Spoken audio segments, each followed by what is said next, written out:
Hello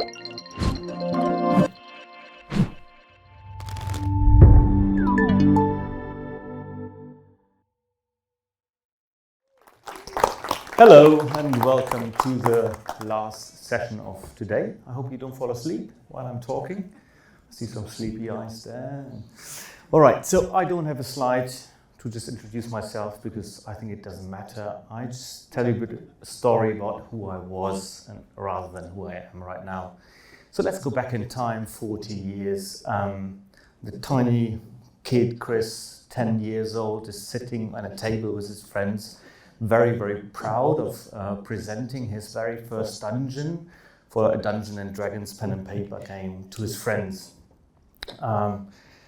And he was designing this dungeon for weeks and months and designing traps and puzzles and new monsters and all that stuff. And always dreaming about building something like that.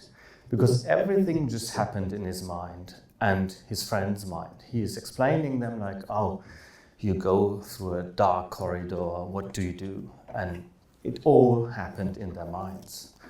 Now, 40 years later, I'm doing exactly what I always wanted to do as a kid.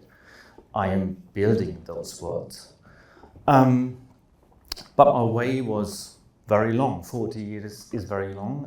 In between, we did something like geocaching. I don't know if you are familiar with that. It's a kind of treasure hunt for free outside. We built 6-hour-long trails with lots of stages with beating hearts inside boxes and singing skulls and all that stuff. But it was for free, so we didn't get any money. But 12, 13 years ago, I visited London and we did something which was called an escape room. No one knew about that before. And looking back now, it was a very shitty game in Euston Station. It was supposed to be a 1920s detective's office, was furnished with IKEA furniture. So the game itself is great. It's fun doing all those puzzles and tasks. It's exactly the same we do with our geocaches, but they make money with it. It just looks shit. So me and my geocaching team, we said, okay, we can do this in Berlin as well, because there was nothing like that in Berlin. How many of you have played escape rooms? Raise your hands. Oh, most of you. And I'm quite familiar with the way of thinking of normal people who have played 1 or 2 or 3 escape rooms, like, this is this homemade puzzle game, rubbish game. We can do this for an hour for $10, that's fine, but spending 30 or 40 quid on those shitty games is not appropriate. And I must say you're right. Before I start my talk, I have to go through 2 definitions of what I think is important to understand me and my way of thinking. First of all, I would like to go through a bit of history of the escape rooms, because you played one, but you don't know where it's coming from and how long its way was. So most of you might have played one of those, the simple puzzle rooms with no or light theming. Oh, that really works. But on the other hand, there are a few, not that many, what we call highly themed immersive adventures. Immersive, that bad word. I talk about that a bit later. So those simple puzzle rooms, which are mostly near fraud,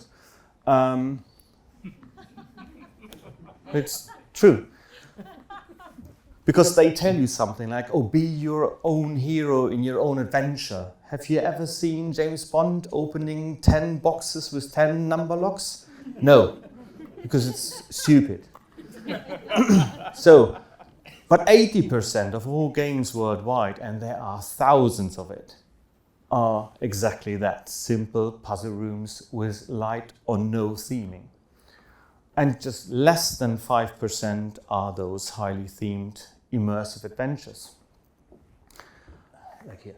So the whole thing started in the 80s and 90s with TV shows, TV game shows. You all know them. So those TV shows, you know them. It's Tom. What's the famous UK TV show about puzzles? Crystal Maze, Tom. Come on. So that is where the whole journey of escape rooms started, because they did exactly what escape rooms do today. They have themed areas where you solve puzzles or do tasks. Then we had the early 90s with those video games like Monkey Island and so on. Then in early 2000s was the very first video game called The Room, called Escape the Room, and that was a video game. In 2007 in Japan there was it was called Scrap. It was a puzzle event. It wasn't built inside a venue. But in 2010 the first fixed locations in Budapest appeared. So no one really knows where it started. Some say Japan, some say the US, but in Budapest there were the very first fixed locations. So it's just 13 years ago. So it's a very young genre. In 2014, the very first high-end escape rooms appeared on the market. One of those was ours. And in 2018, the very first immersive adventures appeared on the escape room market. So that's a bit of history. But these days, the microphone makes noises, but these days customers expect high-end experiences. Why is that? Because they are low on money and they think about where they spend the money. So they expect high production value, storytelling and special effects, even in escape rooms. So the second definition is immersion. I know you heard about that hundreds of times. I just want to give you my definition of it, because it might be, there are as many definitions as writers who write about the topic. But for us as escape room designers, or I would call them intimate immersive experiences, it is very, very important, as we don't have actors like Secret Cinema, that players are fully immersed in that world to understand what they have to do without someone telling them. That's why this topic is very, very important for us. And by definition, there's always the word completely. So I'm talking about total immersion. And immersion is divided into 4 parts. I stole this slide from Professor Wim, I can't spell his Dutch last name, from University of Breda. He stole this slide from another guy called Han, another Dutch guy who wrote an article. I will show you the QR code in a second. So we have a spatial immersion, we have social immersion, we have narrative immersion and systems immersion. I just go very quickly through that topic because you know all know about that. And this is what the slide of this article is. This article is very, very interesting because it explains what you need, the 4 pieces of immersion, and if all those have a tick on their box, total immersion works. So people who are inside your experience and all those criteria are correct, think they are where you send them. Tony Baxter wrote something very nice. I don't want to read this now. You're way quicker with English than I am. So we have to do everything that the player is able to cross the line between the real world and your fictional world. Are you ready with reading?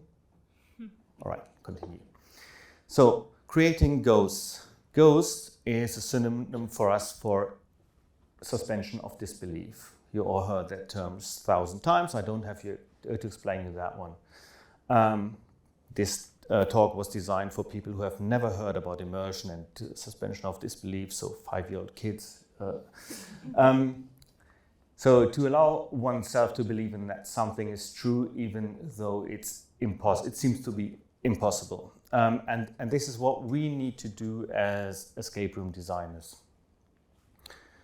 We have a toolkit for that. The first one, world building. I heard that one in Tom's talk and Rebecca's talk just an hour ago. So it's the same thing, but a bit different. You focus on your characters in your immersive theater shows, because the characters drive the narration forward. We don't have that in our spaces. Our spaces have to tell the story.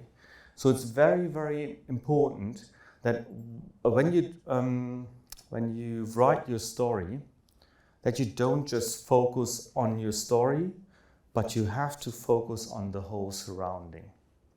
Then we have environmental storytelling. I'll tell you a bit later about that. Priming the players or the customers, and we have technology.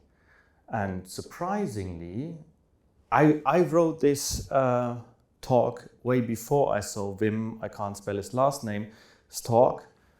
This matches exactly what he said. World building is narrative immersion, the environmental storytelling, spatial immersion, priming, social immersion, and technology systems immersion. So first, world building. As I said, you have to write your story, but not just your story, but also the world around it. That makes you easier to design your space, because then you know where something is coming from and why is it there exactly at that point. You create an entire world around your storyline. This is very helpful for the environmental storytelling later on. The world you create has to be believable, that players are able to jump from the real world to your fictional world. If it's too strange, most people can't adapt, and they are like, ugh, I feel uncomfortable in that world because it doesn't remind me of anything. So your world you create has to be as believable as possible. Always check if your story fits seamlessly into that world. So you have your world and you have your storyline, and you always have to double check, like, is that what I want the player to understand as a story? Does that fit into the entire world? That is also very important as you think about escape rooms as puzzle rooms. We don't call them puzzles anymore. We call them tasks or chores or just things to do, because we always want the player to feel natural in that world and don't to be dragged out of the immersion.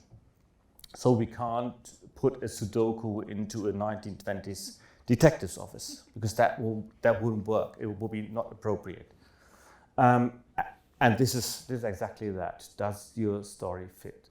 So, and very important is take the real world and bend the reality slightly. That also helps the player to blur the line between what is real and what's not. I'll give you an example later. Everything is later today. And the most important thing is keep it simple, but very, very detailed. If you lie to someone, the lie is more powerful if there's tons of details. If you tell someone you're late, because you didn't want to get up, you tell him a story like, there was a car accident and I had to go there and help cleaning the road and all that stuff. All those details make your story more believable. Your lie in that. All right.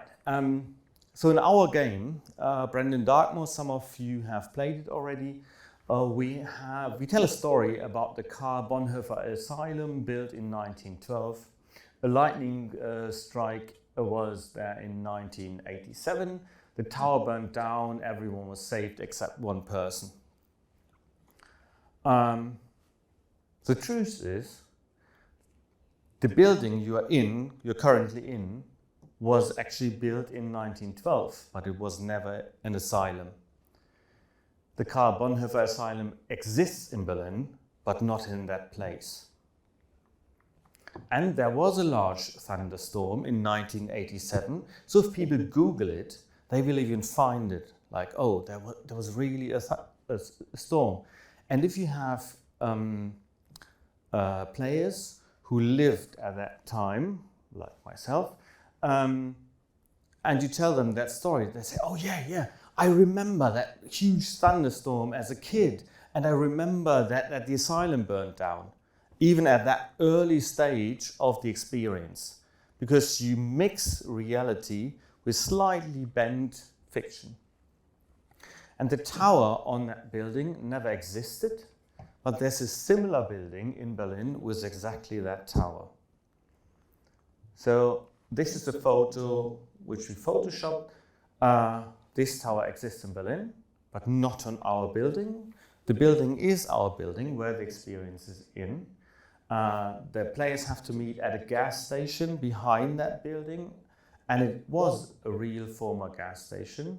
There's a fake signage on that picture, and obviously our rebuilding. And that all creates the illusion that they are in exactly that building and it was that asylum. The second tool is the environmental storytelling. Now we created a story, now we have to build that thing.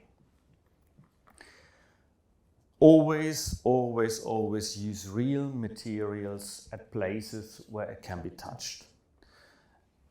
If you see a brick wall, you walk towards it, touch it, and it's styrofoam, you're dragged out of the immersion instantly.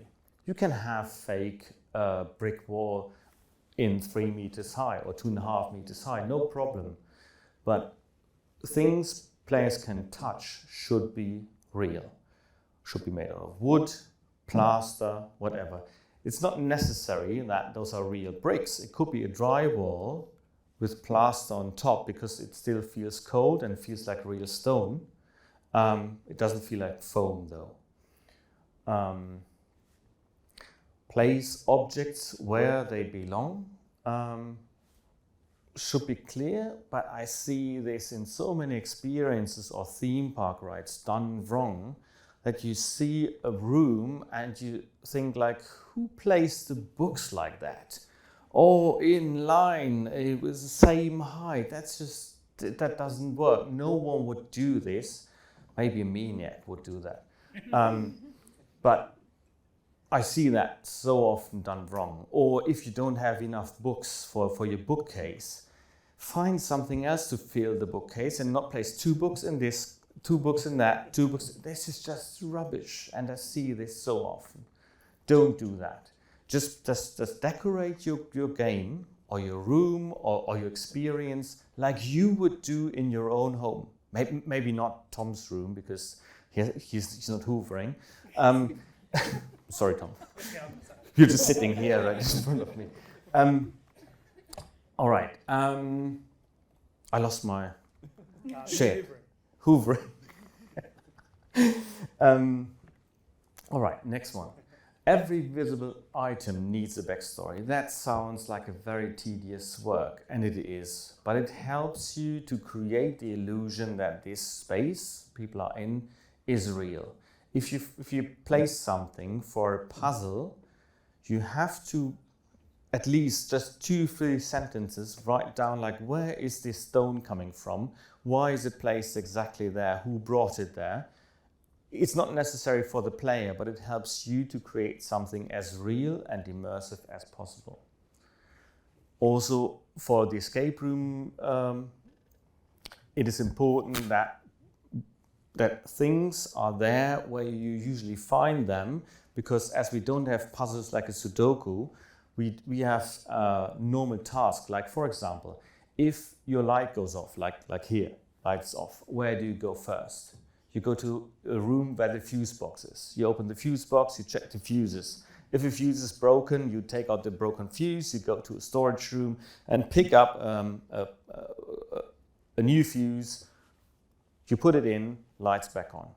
That's not a puzzle. That's just a normal task. In a bad escape room, it would be like, fuse is broken, there are 4 fuses broken, not just one, for just one light, strange, but all those 4 fuses are locked in 4 different boxes in 4 different rooms with 4 different number locks. That's not immersive. So for us, as creators of immersive adventures, it's very important to bring those puzzles or tasks into the world, that everything is exactly there where you think it should be. Otherwise, players would never find it. Don't build a forest in the basement. Yeah, it is. And I see this so often. You just have a ceiling height of 2.5 meters and people try to build a forest in there. It doesn't work. You don't have the height. You need height to have lights shine through your trees. I see this in theme park rides like Jumanji as well. All right. So always check your venue first. And that was very cool in Tom's talk, that they checked the venue and what can we do with that venue. And that's exactly the same premises. Like, check your venue and what can you do with it. If you had just a 4x4 meter room, don't build a palace in there. It won't work. Build a bunker.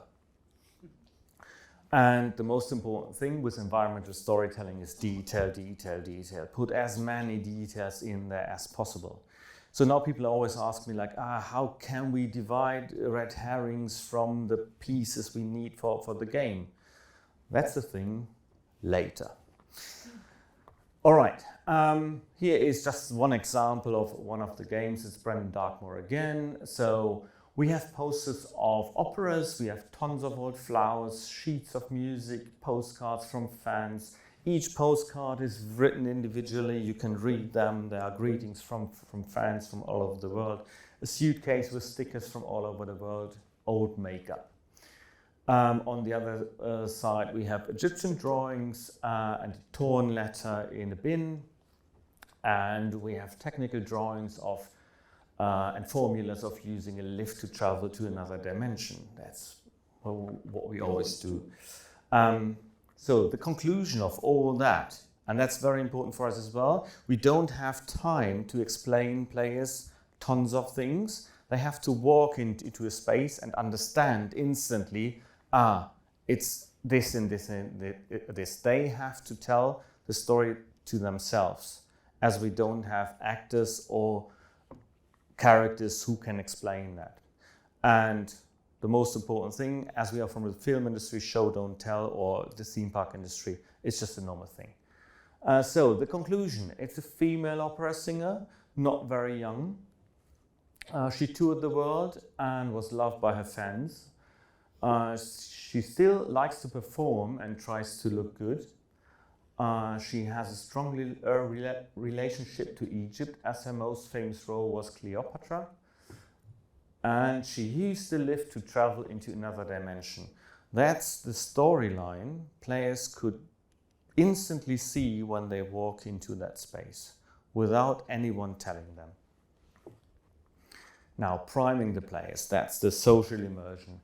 That's very important for us as well, as everything is important.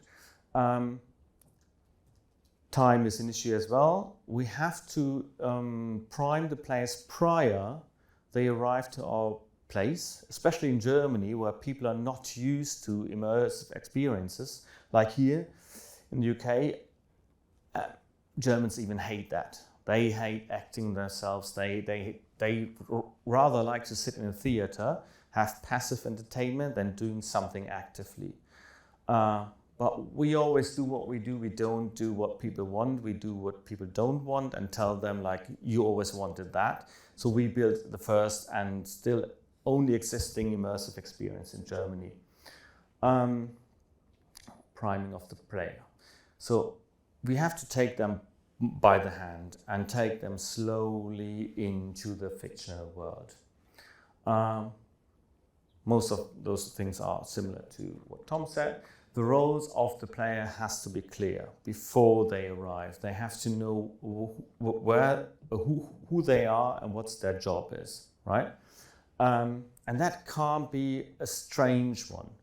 I can't say, Alex, you are an astronaut. Behave like an astronaut. He doesn't know how an astronaut behaves because he isn't an astronaut. He's just a software guy.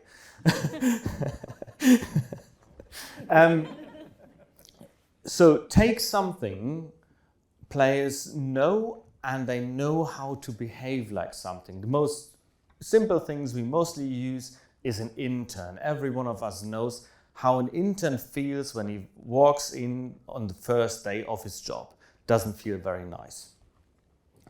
And therefore their status has to be low. Why the status has to be low of players? Because then their journey, the emotional journey, is much better and much higher and more intense throughout the entire experience. If they start low, they climb up the ladder, they have a peak, they feel better because they achieved something.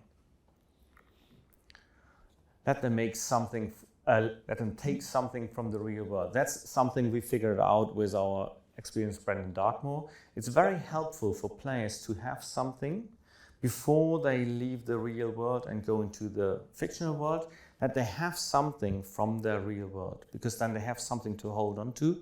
Like, this always reminds me I'm real, I'm in the real world, and does the trick as well, like, we never left the real world, so is this all real, what we are doing here? In our case, they have vests and a ghost hoover and ghost scanner, things ghost hunters have. So the transition from the real world has to be as smooth as possible. Means that in our case, the janitor takes them into the actual game and disappears at some point. But until then, they have always someone to talk to and guide them until they're fully immersed. That's so. In the beginning of the experience, we have a fake Skype call with our ghost hunter and the actors doing his job. So we have actors, but not within the game. So we use actors to prime them, to tell them everything you will experience the next 60, 70, 75 minutes is real. Not like that, obviously, but and that helps to guide them until they are fully immersed. In our case, they receive a letter before they arrive, and there's lots of stuff on there. And we regularly get emails. If you look at footwear, you have ectoplasm and watertight footwear, and they write us emails like, I just have rubber boots or Wellingtons. Are they ectoplasm proof? And then we reply in character like, can you send us the brand? And then we say, oh yeah, we checked the brand, they're fine, and all that stuff. Like clothing, they should wear muted colors, no green because in case of ghouls. And then you have players who arrive with a green t-shirt. And they say, didn't you read that? Oh my God, shit, should I change it? And then they change their t-shirt. And this letter is very important to prime the players beforehand, because they start talking about the experience before it even began. Even weeks before, they call their friends like, oh shit, we have to wear rubber boots. Do you have some? Or glasses. They call us and say, we don't have those glasses. Do you have some there which we can borrow, and stuff like that. So it's very funny how people react to that letter, because they take it serious. And that's the first sign of, they are talking about that, they're getting into the experience. A second transition we are just currently building. Those are photos from the experience we are currently working, so this is why it's not finished. Is what we call the Dream Pod. It's or in Mark III, and this is a device which takes players into their dreams. Dream Labs is a company which is the latest thing in what's called leisure activities. You can book your dream, and you you can be transported into your dream for 75 minutes. And then we use the dream pod as a device, which is freestanding inside the room, and people sit down inside, it's closed, and there's some narration going on.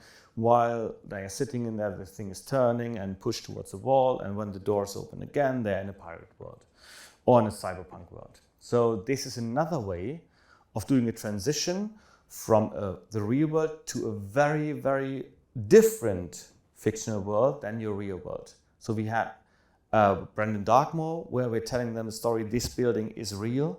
You are in that building, which used to be that. But here we do something different. We put them into a world like a pirate world, which doesn't exist. All right. No, I don't go through this. This is a Nick slide. So the classical paradigm, you all know about that. I don't have to tell you about storytelling. But this is the most appropriate way to tell a story because people know this for ages. I mean, ages is correct because it was done thousands of years ago. People tell stories that way. And for players or your audience, it's much easier to follow this than having an own weird kind of solution of telling a story. So sometimes using old methods is not wrong. So this is the best way to tell a story. There's also a 5-act structure for longer experiences, but this is the typical thing. Oh, there's an epilogue. So last but not least, technology. Technology you use should always assist you and your story. It should never be the focus of something. Technology should never be visible. I really love that in Peaky Blinders, that there's nothing visible. We do exactly the same. I saw some stage lights. Because everything which is not part of the room you're in takes you out of the immersion instantly. I always say, like, we are aiming for total immersion. You would say, like, escape rooms have cameras. Yes, we have. Those cameras are the only pieces which are not in story, not in character, because we can't. They have to be there for the operative reasons and for safety reasons. But we try to hide them as best as possible. And with cameras, the funny thing is that people forget cameras within seconds. They walk in, they see the camera, they maybe talk for half a minute, like, oh, the cameras, but then they forget them. If you have an orange telephone from the 2000s in a 1920s detective office, that's inappropriate. That doesn't work. People always refer like, this telephone didn't belong there. Technology has a purpose. No notes. What did I want to say was that? Maybe it's combined with that one? No, it's not. All right. So if you use technology, it's very important. Oh, yes, now I know what I want to say. If you have a piece of visible technology, which you can't hide, then dress it in a way that it fits the theme. For example, if you have a winch to lift something up and the theme is a piratey theme, please paint it rusty and old and dirty, that it's invisible. A very good example of hiding stuff is in the ceiling, paint the ceiling black, paint the stuff black, and then light everything from the ceiling down, then it's gone. Technology can fail, so be prepared. Always have a plan B or C, because it will always happen that your technology fails. There is no way around it. It's just technology. Even Cox fails. And then the most important thing, have the idea first and then choose the tech. I see this very often done wrong in theme parks with rides.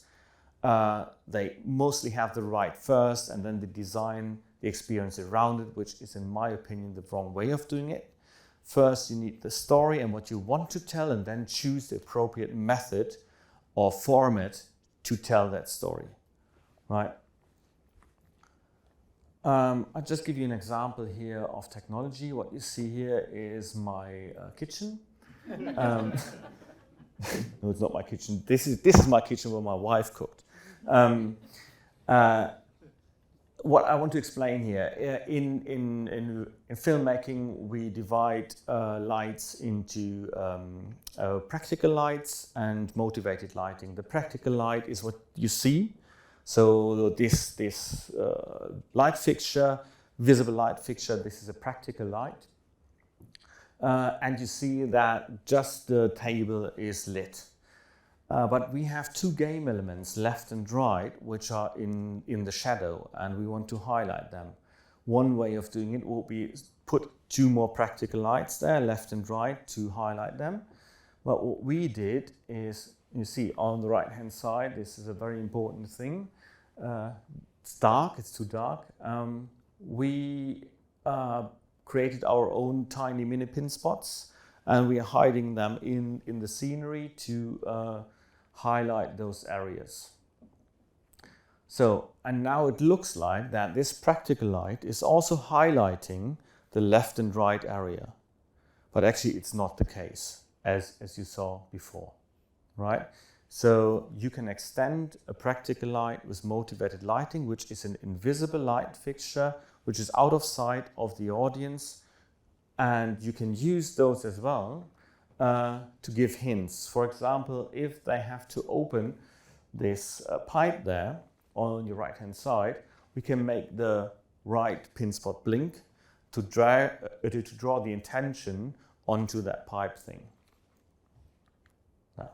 So in this picture, there's lots of tech hidden. I just flicked through it very, very quickly. This is a game we have built in Sweden in a UNESCO World Heritage Site. We recreated a Second World War bunker. And in here you have two main lights which are above the head of the cameraman. You have two red emergency lights. You have a desk lamp. Those yellow ones are the practical lights. We have a spot onto the wire recorder to highlight the wire recorder when someone is speaking. We have another pin spot onto the telephone switchboard to highlight that one, that it looks like the two main lights are illuminating the switchboard as well. We have a spot onto the picture of the king. That's something the Swedish guys wanted. They always need their king somewhere.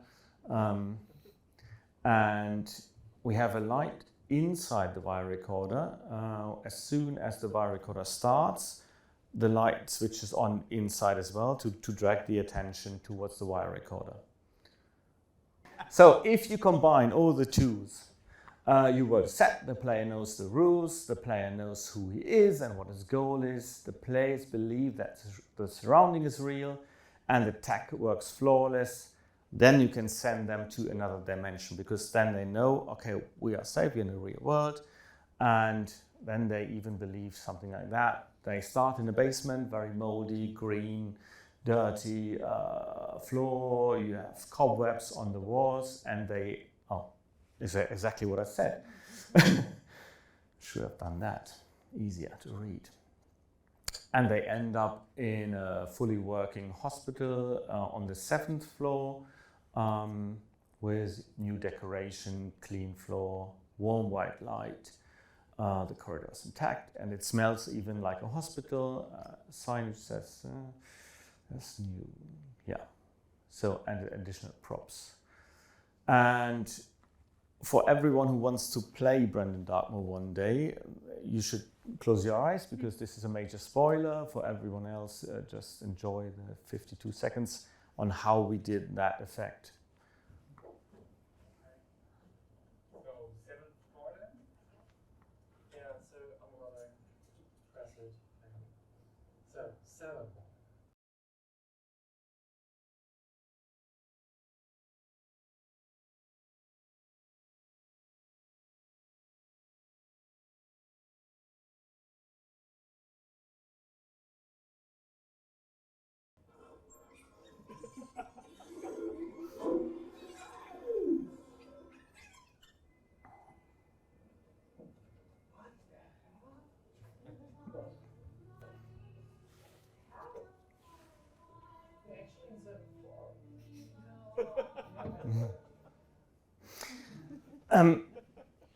So yeah, over 90% of all our players believe that they moved with that elevator at least one floor.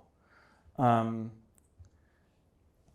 a later point in this game, they have to take the elevator again and to go to the 13th floor. But as you saw, the buttons just go to the 10th floor. And then we hear them via microphone talking about that problem. And they say, and they really believe, what should we do? This just goes to the 10th floor. We have to go to the 13th. Okay, we just go to the 10th and walk the rest. But the building they're actually in has only 2 stories. So that is the moment where they are totally immersed, that they believe this elevator is real. It will take them to the 10th floor, and there's even a staircase taking them to the 13th. And this is the sign for me that we did something right here with that elevator, which took us a year to build, that it is so believable. All the movements, it's not that silly fright props thing or theme park ride bumpy thing. I've never ridden an elevator which is doing something like this. Before we designed that elevator, we wrote 300, 400 different elevators, recorded what we feel, what we hear, what's happening to mimic exactly that ride. So, and that is the sign that total immersion can be reached, but it's quite challenging. And in the end, they even meet a life-size puppet, which appears in front of their eyes during the experience. And as the players have learned that the elevator seems to be real, they accept more easy to enter another dimension. Thank you very much for listening. If you have questions,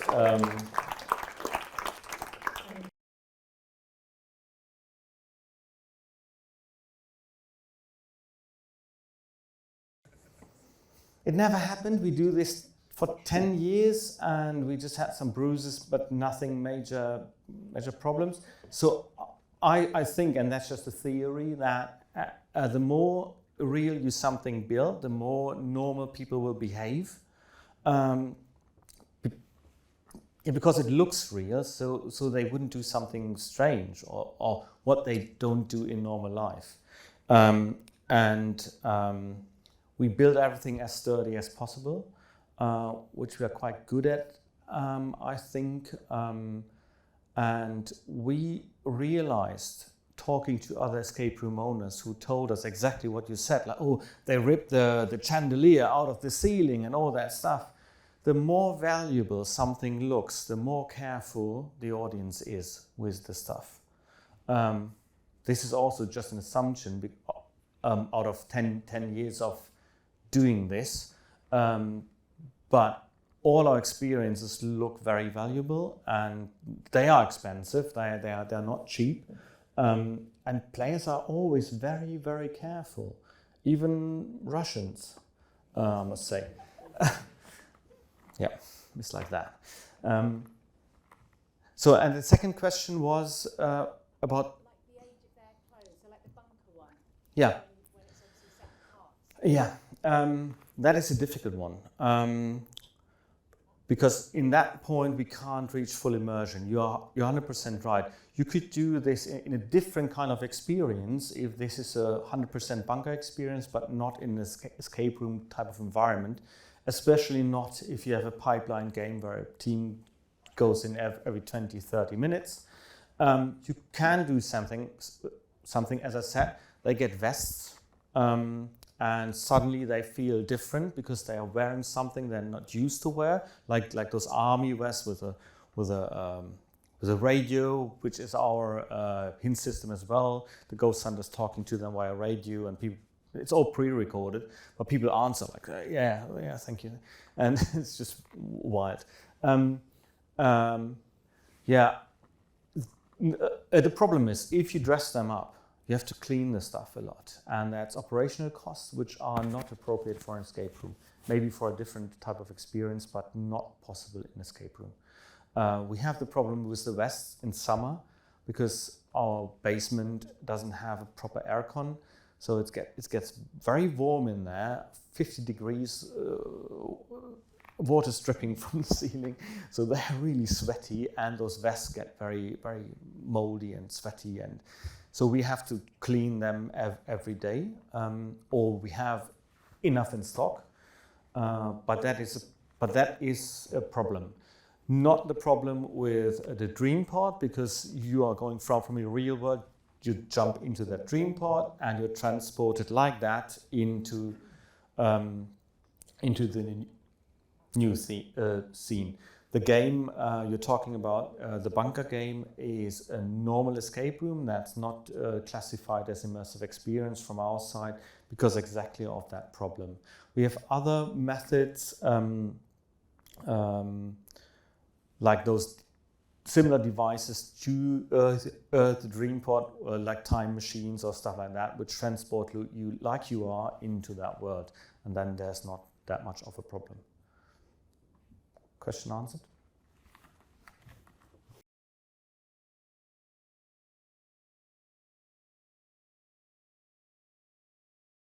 I think the most important thing is the quality of the actors, that they have a feeling exactly for what you just said. Oh, I need more work on this person but less on that person, and they pick the right person to drag him more into the experience because he feels that that person needs it more than the other. Otherwise, without having an actor, it's quite challenging to do that.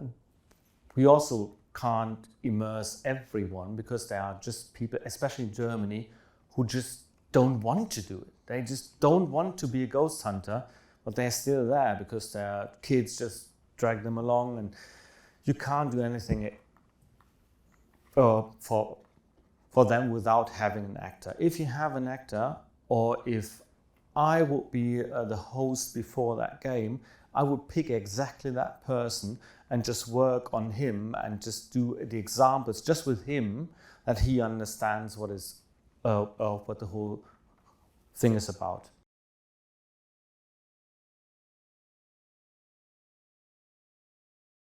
No, we could build an experience inside a phone booth. You just have to find the story for exactly that. But the venue could be anything, literally anything. It's just a problem if your client has already the idea of, yeah, let's build an Indiana Jones game, and he shows you the phone booth. I said, no, that doesn't work. We have to find a phone booth game. Yeah, so there is no limitations of. I wouldn't make them too large, to be honest. Scale is a problem with an escape room type of experience.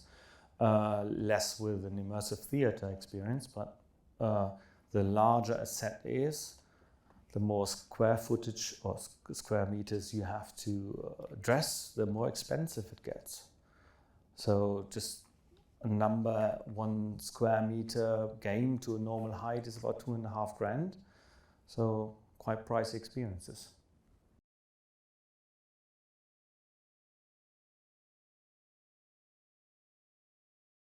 100%, yes. A narrative-driven experience can't have difficult puzzles in there, because people have to focus more on the narrative than on the puzzles themselves. What we do is we create the environment first, and then we check, okay, what do we have here? What could we use to create a puzzle or a task or a challenge for them, and not vice versa. Sometimes we have an idea like, oh yeah, we want to do a puzzle like this and this and this, but then we realize that doesn't work in that environment, so we have to save this for a different experience. And this is something escape room designers, in my opinion, have a problem with, to just scrap their ideas and say, oh no, I kill this idea now, and maybe leave it for a later experience. They try to force this game, puzzle, whatever, into that game, and it doesn't fit. And then it instantly pops out and says, oh no, that doesn't work.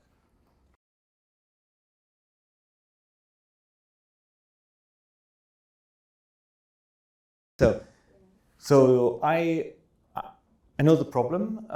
The solution is you have to design your space in a way that if you look around, you instantly see what's important for you. You can do this with many different ways. You can do with light. For example, if David is important for the game, we put a highlight on him while the rest is a bit darker. So you walk into this room and you realize it doesn't have to be a bright spotlight, just a bit lighter than the rest. And you will realize like, oh, there's something important with David. So I go to him and talk to him. There are different ways like using sound. If you have a game element which is important and you have a soundscape, but this element makes a different noise. People are going towards this thing and saying, why is this thing making a different noise? This might be important. So it's about signposting. You have to signpost and tell them this and this and this is important and the rest is not. And all things which are not important, which is just scenic work and it's reachable for players and not important for the player, you can either glue it to the surface or put it behind something, some glass, whatever, if it's appropriate. If it's a glass cabinet, it makes sense to have stuff in there and they can't open the glass cabinet. So it's a way of signposting what's important and what's not. But if your game, which I'm thinking it is evenly lit, then you will have a problem. Okay, thank you all so much for your questions, and thank you to Chris for your talk. Welcome. You're welcome. Thank you very much.